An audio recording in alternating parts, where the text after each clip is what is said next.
14. 14.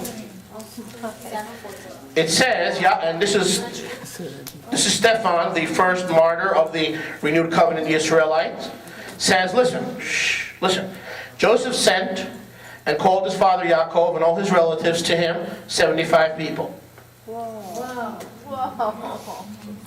So what does the poor Messianic do? Starts questioning the Brit Chadashah. Wow, maybe the rabbis are right. Maybe this Jesus stuff isn't for me. Come on now, let's get real. You've got to break through and study. You've got to properly discern. You've got to take the time to reject all of man's words and start from scratch and do the homework on your own. Yes.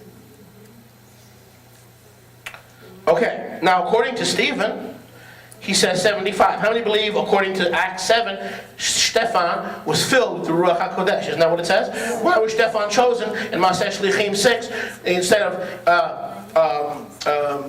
all those other people? Why was he chosen? Because he was deemed to be full of wisdom and full of the Ruach HaKodesh. How many believe Stephen, the first martyr of renewed covenant Israel, was actually full of the Ruach HaKodesh? How many believe that? You sure now? And how many believe the Brit Chadashah, the Ruach HaKodesh, inspired Stephen to speak his words as he was being persecuted by Jewish Israel? How many believe that? Well, if he was inspired and the Brit Chadashah is inspired, then something's not clicking here, because he's contradicting the Torah. And after all, we know the Torah can never be wrong. So as Messianics, being fooled and beguiled, we're going to start finding fault with Stephen and not Moses. That's our inclination. Don't get holy on me. I'm talking to you. That's who I'm talking to. We're going to start questioning Stephen and Luke and not Moses, because after all, Moses is untouchable. Well, what happens if Stephen and Moses are both right? Better. They are. Much better. They better both be right, and they better both be on the same sheet of music. Yeah. So what's the answer? Very simple. The Masoretic text is wrong again. Listen. In the Masoretic text it says 70, but in the Septuagint and the Hebrew upon which, obviously, the Septuagint Greek was taken, and the Dead Sea Scrolls, and the Brit Chadashah. One witness, the Hebrew from which the Septuagint came. Second witness, the Septuagint itself. Third witness, the Brit Chadashah, says 75. The redacted Masoretic of the Middle Ages says 70. Whose report will you believe? Well, the truth of the matter is, we're going to believe Moses, thinking that Moses said 70, when Moses never said 70. I'm sorry, Moses never said 70, he said 75. With me? The Dead Sea Scrolls say 75 came and settled in Misraim. We have the Masoretic text saying, Sola me, I am my own witness. Follow me, the anti-missionary rabbi who wants to lead you away from eternal life. And Christians just took our writings and stuck it in their translations, never asking any questions. Or we go with the three witnesses. Who do you want to go with? I want to go with the three witnesses. I got not only the LXX and the Brit Chadashah, I got the verbal testimony of a living epistle, Stephen, and I even got the Hebrew upon which the LXX Septuagint was based on. Three witnesses. You want more? We don't need more. And they're all credible. Now you listen to what I'm telling you. When you start questioning the Brit Chadashah as equally inspired to the Torah, you are on the verge of being history in terms of effecting the kingdom of Yahweh for permanent change. If you're questioning it, you are in trouble. And I want you to see someone, doesn't have to be me, it could be Rabbi Rob, could even be Rabbi Gordon, my brother, on the front row. Any rabbi, and get help quick before you leave this conference. When you start questioning, because you've been lied to question the Brit Chadashah, but you don't ask the same. We're not using equal weights and measures, and we're not asking the same questions of the Tanakh. We're not asking those questions. We're not holding the Tanakh to the same standard. I think you get the message. Can I show you something else that'll blow your mind? What time do we have? Or don't we have, should I say? 4 What o'clock. time don't we have, brother? 4 o'clock. Who? 4 o'clock. Huh? No speaking English. I like to teach. Let me teach. Yes. More. 4 o'clock, okay. So we'll do one more and then we'll take a few questions. Okay. Baruch Hashem Yahweh. Devarim 32:8. So next time the anti-missionary rolls around, says, listen, we'll talk about John and Revelation and Galatians when you answer why you don't have 3 witnesses to your Masoretic version. It is a violation of Torah. It is a violation of Devarim 19. You come to me to try to steal me from eternal life and from the gift of Yahweh through Messiah Yeshua, the blessed Son of Yahweh. I am willing to listen to your lies if you bring 3 credible witnesses. I can bring 3 for every one I'm sharing. You can only bring 1. I'm sorry. Go down and knock on the next door. We ought to start treating these websites the way we are trained to teach, to deal with the Watchtower folks. The way you deal with the Watchtower folks is the way you ought to deal with these anti-missionaries. Because your antennas are up with the Watchtower, but these folks, oh man, they know how to make matzo ball soup. They can't be wrong. They know how to make the filter fish. They can't be wrong. Every time I crack a joke, well, religious folks get uptight, I can see it. You shouldn't be doing this at a conference. Maybe in the shul, but back in Miami Beach, but not in the conference. Devarim 32:8. Devarim 32:8. This is very interesting. When the Most High gave the nations their inheritance, when he separated the sons of Adam, he set the boundaries of the peoples according to the number of the children of Israel. Stop. I've read this a million times and it made no sense, but I didn't know it made any sense. It makes no sense. Let's read it again, you'll see that it makes no sense. Now, is this in the Masoretic? Of course it is, because it's in your English translation, which is based on the Middle Age Masoretic, which they claim who's the editor of the Middle Age Masoretic? Ezra. Right on. Yeah. And Fidel Castro was the good humor man.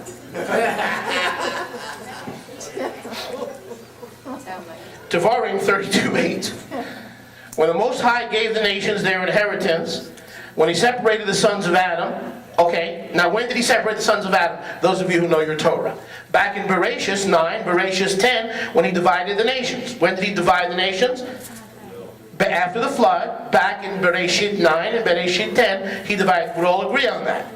Now it says here that he appointed the boundaries of the nations back in Genesis 10 according to the nation of Israel. How could he divide the nations in Genesis 10 when Israel didn't become Yahweh's son until Mount Sinai in Exodus 4? It says here he divided the nations based on the people of Israel. The only one problem, there was no people of Israel. Woo! Mr. Anti-Missionary not looking too good right now.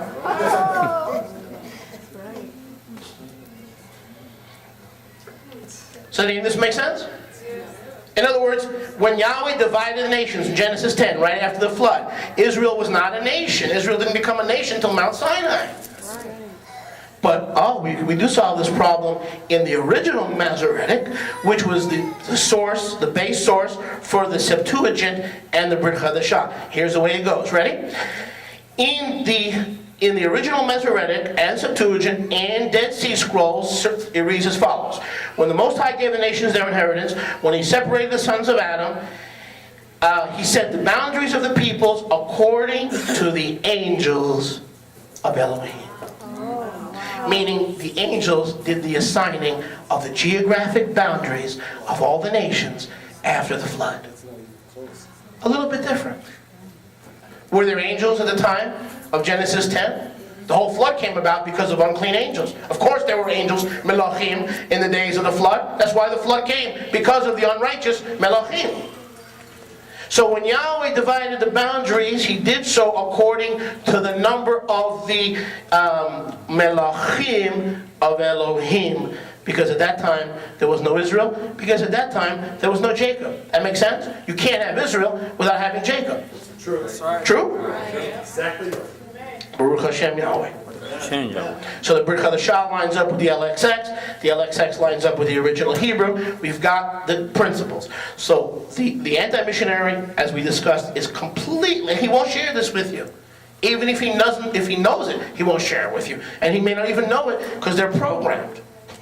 They have an agenda. Their agenda is to score points. In the Talmud it says, Yeshuat HaNefesh, Yeshuat HaOlam. The one who saves a soul saves the whole world. And when they take you away from Yeshua, that's their version of building the kingdom.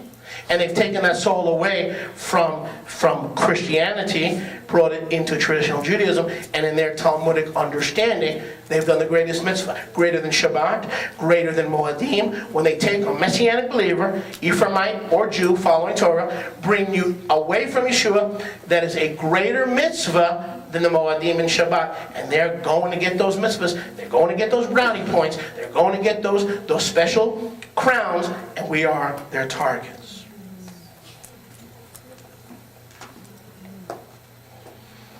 One more, please, and then I'll take a few questions. Tehillim 40 and 6. Can I do one? Would that be all right with you guys? One more? Yeah. Want some time to pray about it? I just got. Go ahead. Just go. Okay. Tehillim 40, verse 6. We got enough tape, Tehillah? Yes. Toiv. Toiv. You know why I'm so happy? You know why I'm so overjoyed? Because I know who I believe, and I am persuaded He is able to keep that which I have committed unto Him, 2 Timothy 1:12, against that day. I know in whom I have believed. I don't need a website to straighten me out, or to get knowledge, or to get truth. And that's shocking. You don't even need your arms to Israel for that. You should use your arms to Israel to confirm what the Ruach HaKodesh is already doing in your life. Hallelujah. Tehillim 40 and 6. Tehillim 40 and 6. Here's the Masoretic. Slaughtering and meal offering you did not desire. You have opened my oznayim. Burnt offering and sin offering you did not ask for. Okay? But guess what? According to Hebrews 10:5, quoting Psalm 40, verse 6, it doesn't talk about opening ears. It's talking about a body prepared for burnt offering and sin offering. So in the anti-missionary Masoretic text, Stone Edition, Psalm 40 verse 6 and 7 says, slaughtering and meal offering you did not desire, so you opened my ears to your Torah. And they even add the words Torah, which is not even in the Rabbinic Masoretic, but they've even added more to the Rabbinic Masoretic. If you can imagine that. They've already redacted what was already redacted. Why? Why would they take this liberty to change the word of Yahweh? We'll go to Ephraim 10:5 and you'll understand. Because they had to come up with a way to counter this. The author of Hebrews quotes Psalm 40, verse 6 in a completely different manner. Ephraim, Hebrews 10:5. And by the way, Hebrews is written to both houses of Israel. He even says so in Hebrews 8:8. He's writing to both houses of Israel. Okay, Ephraim 10:5. Ephraim 10:5. And we read as follows. For it is impossible for the blood of bulls and goats to take away sins. Therefore, coming into the world, he says, slaughtering and meal offering you did not desire, but a body you have prepared for me.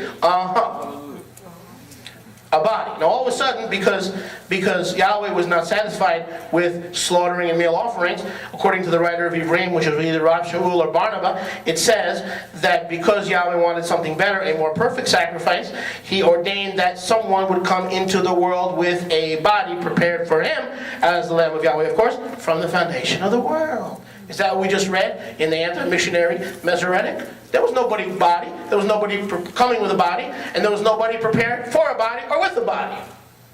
Now is that a big difference? Wow. Does that make a difference? Oh my goodness. Wow.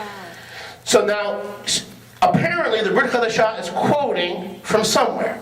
It quotes, again, listen brothers and sisters, from the Septuagint, and the Dead Sea Scrolls speaks the same way of a man with a special body prepared for him by Yahweh Himself to come to earth, because the scrolls of Torah testify of him. Verse 7, B'Megillat HaSefer Katuv Alai.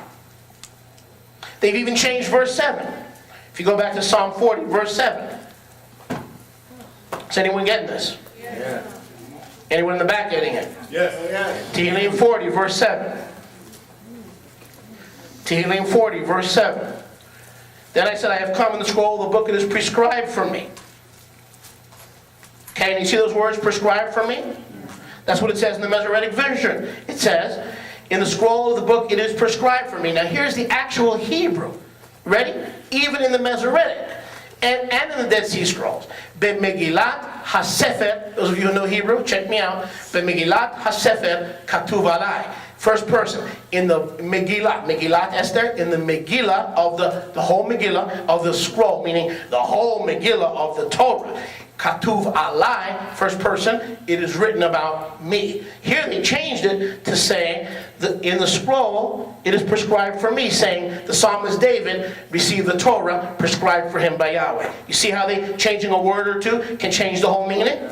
So but they say, well, for the psalmist David, Yahweh had a prescription. What was that prescription? Torah. Because that's Yahweh's prescription. Sounds Jewish, must be right. But in verse 6, in the Septuagint and the Dead Sea Scrolls, it talks about a body prepared by Yahweh. And then verse 7 doesn't say that the Torah is a prescription. It says the one coming in this body is not just an afterthought, but the entire Tanakh speaks of the one for whom this body was prepared. Be careful. You have the truth. Now fight for it. Don't look for the truth. You have the truth. Now fight for it. Questions? Brother Levine. A Levi. I was going to say, one thing that they say, they compare all like the Samaritan version and all. You ever heard of equidistant letter spacing? Yes, sir. And that's what they try to use to back the Masoretic on equidistant letter spacing. Really? Yeah. Good point. But in my book, there's an entire chapter speaking of equidistant letters. Here's another hypocrisy of the anti-missionaries. Ready?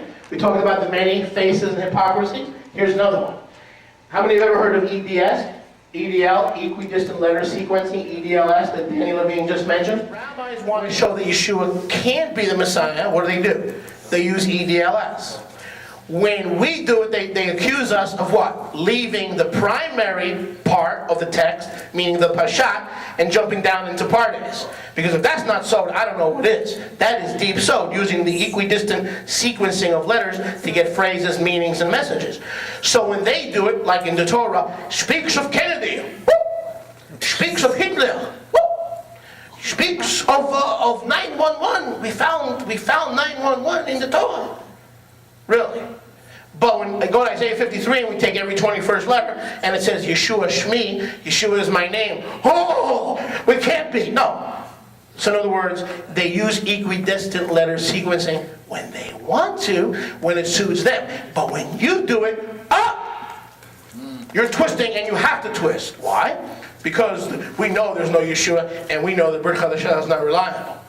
So when you come and say every 20, and I have this in my book, every 20 some odd letter in Isaiah 53 says, and listen to what it says. Yeshua Shemi. Yeshua is my name.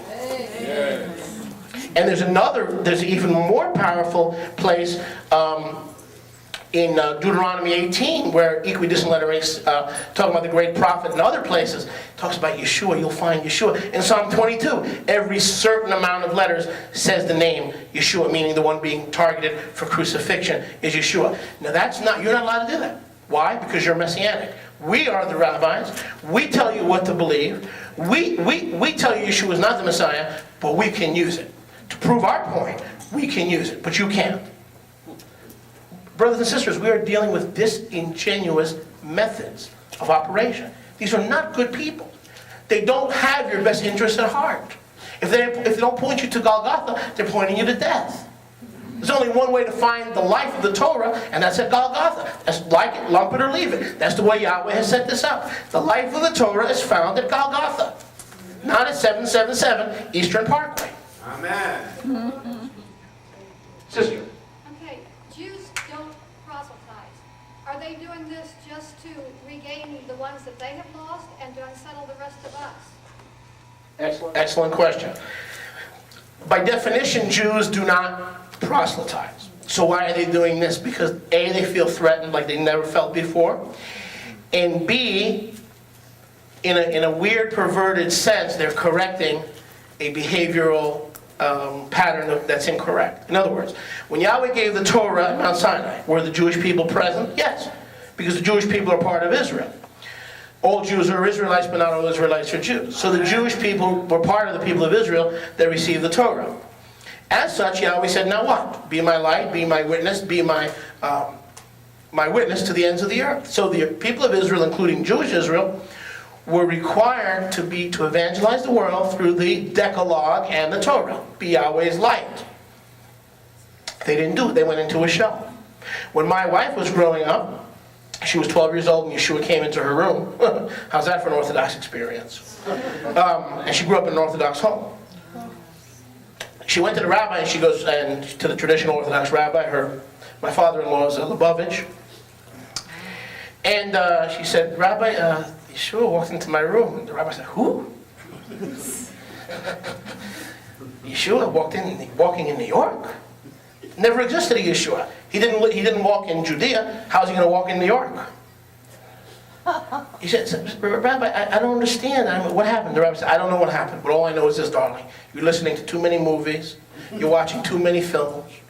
All I know is that the survival of the Jewish people is at stake. Not your dreams, not your Yeshua walking into your bedroom. And so to survive, we build a wall around the Torah so that nobody can come in, and that those seeking to get out into assimilation and integration into the nations cannot get out. There's your answer to your question. Rabbinical Judaism is built in such a way to build a fence around Rabbinic Judaism, not biblical faith, Rabbinic Judaism, so those seeking to get out cannot, those seeking to come in cannot. Only with the advent of the Lubavitch movement and other movements have we begun to see an outreach and more of an outward thrust in ministry. It's a very recent development because they feel threatened by the messianic growth of the 60s and 70s. So that's a very recent development. 40 years ago, you would have not have seen overtly aggressive outreach by the Jewish community. Remember, the key to Judaism today is build a wall. How do we build a wall? With rules and more rules and more. In other words, Yahweh says, don't work on the Shabbat. What should I do? Want to go in a hot tub? Go in a hot tub. The rabbi said you can go in a hot tub? On Shabbos? Listen, the Shabbat was made for you, not you for it. How are you going to be effective the other 6 days of the week if you're an arthritic, if you don't get some help and relax? Hallelujah. The Shabbat was made for you, not you for the Shabbat. So where was I before that? The wall. And that's the key to Rabbinic Judaism. It's Yahweh says don't work, but man is too stupid. Man is too slow. They're mentally slow. They need us to define what work is. So if you go from here to there, it's work. If you go from point A to point C, we're not sure. But if you go from point A to point D, you're really working and breaking the Shabbat.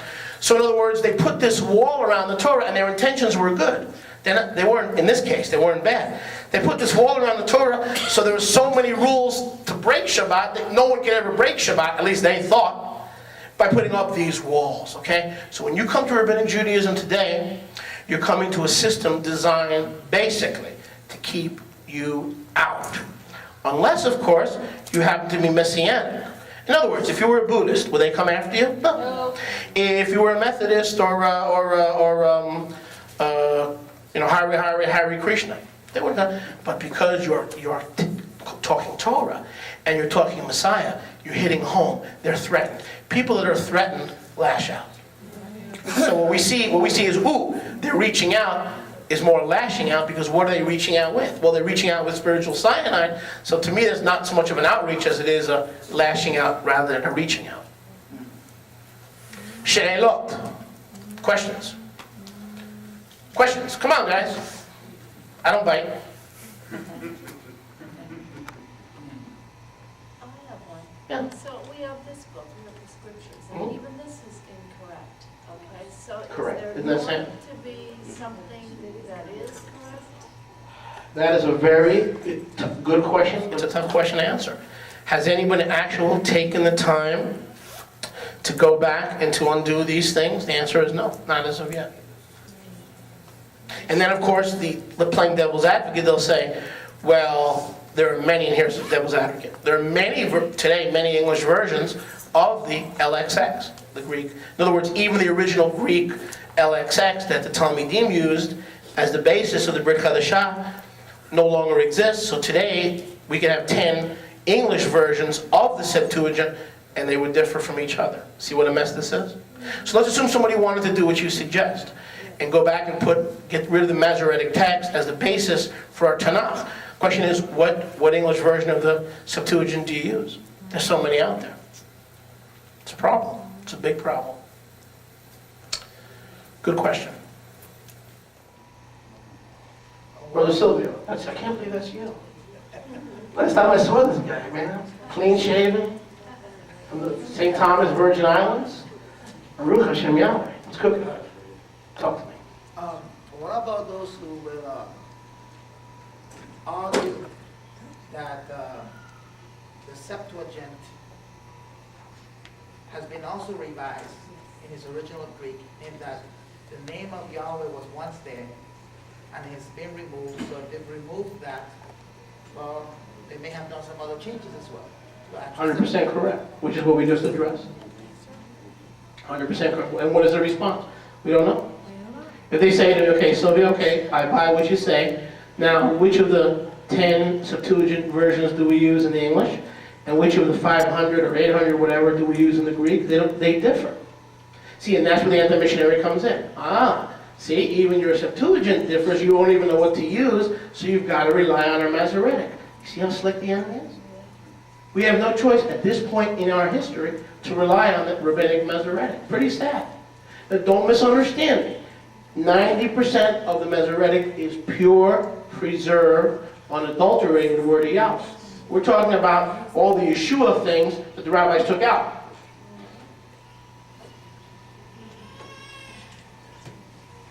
Questions? Yes. Frank. In Herod's slaughter of the children, if you go back in the Tanakh and look at that passage, it's a restoration of the two houses. Do you deal with that in the book? Because they'll say... Absolutely. Deeply. That's a good point. Let's just turn there to Matityahu. If you find the verse, let me know where that is. Listen to this, it's very important.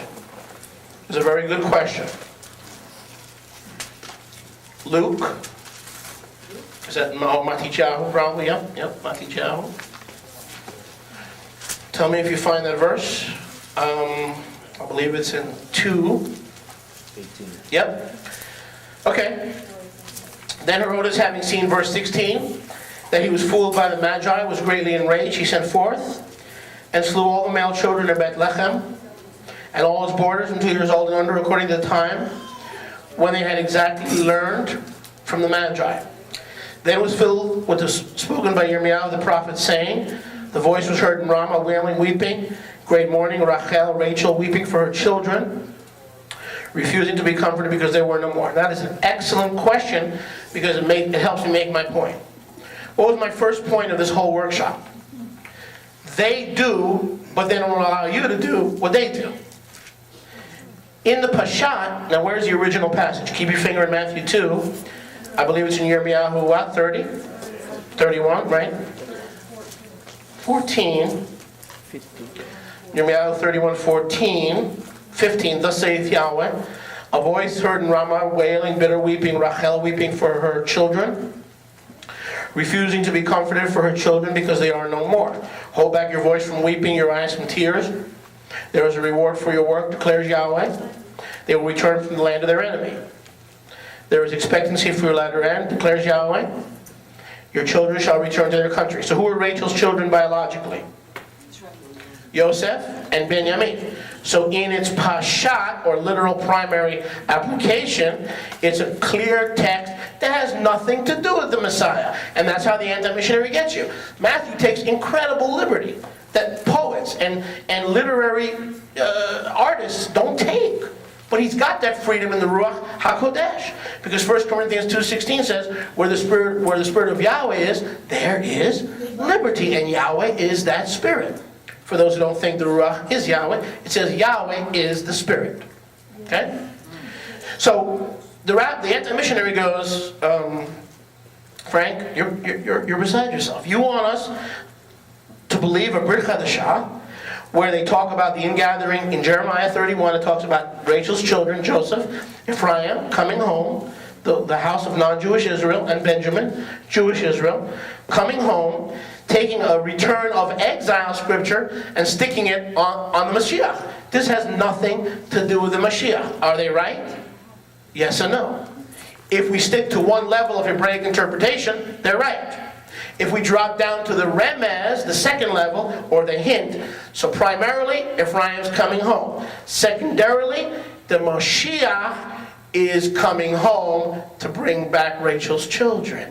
So the primary application is they're coming home. The hint is this is how they're coming home. Matthew in the Ruach sees not just the what, but the who of how they're coming home. Okay? But if you're not ready, that's exactly how they get you. Because in the Pashat, this has nothing to do with Mashiach. It is the return of both houses of Israel. But Matthew, writing in a hint, remez, says, now, here's how Rachel's children come home. The one that's being sought for, he's the one that will fulfill and end Rachel's crying. Mashiach. Well, he had to get that by a revelation from Yahweh. And so in order for Frank to believe the Brit Chadashah is inspired, you're going to have to accept Matthew 2:16 and 17 on a remez, because it doesn't fit on the Pashat. And the anti-missionary expects you not to understand that they use remez, but that somehow the Brit Chadashah is a fabricated document because they use remez. But they can do it though. That's okay. Like, you want to give you a perfect example of remez? How many fingers did Moshe have when he received the 10 Commandments? Huh? 10 fingers. 10 fingers. How many plagues were there in Mitzrayim? 10. So you know what the rabbis say? Okay, since Moshe has 10 fingers, and since Yahweh is greater than Moshe, and since there were 10 plagues, so therefore Yahweh's fingers are more powerful than Moshe's. 10 times 10 times 10 times 10 is 1,000,000 more power than Moshe's fingers. So Yahweh's fingers are more That's what's in the Talmud. Or they say that Yahweh took Israel out from Egypt with an outstretched arm. Really? Okay. So wait a second. Outstretched arm, how many fingers are on an arm? 5. But wait a second, there were 10 plagues. 10 divided by 5, that must mean Yahweh used 1 finger for each plague. Now they get away with this stuff. You know why? Because we don't know and we won't stop them. Now they can get away with it, but when Matthew through the Spirit applies this to Mashiach, we're heretics. Grow up. Now's the time to grow up. Don't take your tali off, and also don't take your shoe off. Put on Messiah Yeshua and make no provision for the flesh to fulfill the lust thereof. Any other questions? Complaints, comments, questions? Sister, come. I just want to bring to your attention, I imagine many of you are familiar with Rabbi Telushkin's book, Jewish Literacy. Okay. Okay, and in his section under Paul, and I carry this with me at all times as sort of a ticket to be able to get in and out with the Jewish community, but I haven't had to use it yet. It says, Rabbi Telushkin, the conservative Jew, says, as long as the small sect of Christians, I'll read it like he says, differed from their fellow Jews only with regard to certain beliefs about Jesus, they remained part of the Jewish community. I love that admission. He does go on to say, but once Paul dropped the Torah and dropped any legal requirements for converting to Judaism, Christianity ceased being a sect and became a separate religion. He at least admits, Correct. we can contest over Paul, Correct. but he admits that Christians, accepting Yahshua, But it was the same religion. They did not differ. They remained part of the Jewish community. So this is from their mouths, and I keep it with me at all times. Absolutely. But here's a shock. Unlike Messianic Judaism, in coming in through the Messianic Jewish movement, which many of us did, we were taught that the disciples weren't Baptists, they were Jews. Right? Isn't that what we've been taught? Well, isn't that more or less what you're saying? The original Talmudim were Jewish. No, they weren't. Yeshua said, I'm choosing 12 for 12 thrones of the 12 tribes. Explain to me how they can all be Jewish. Explain to me how Simon the Canaanite can be Jewish. He was a nice Canaanite boy, but he wasn't a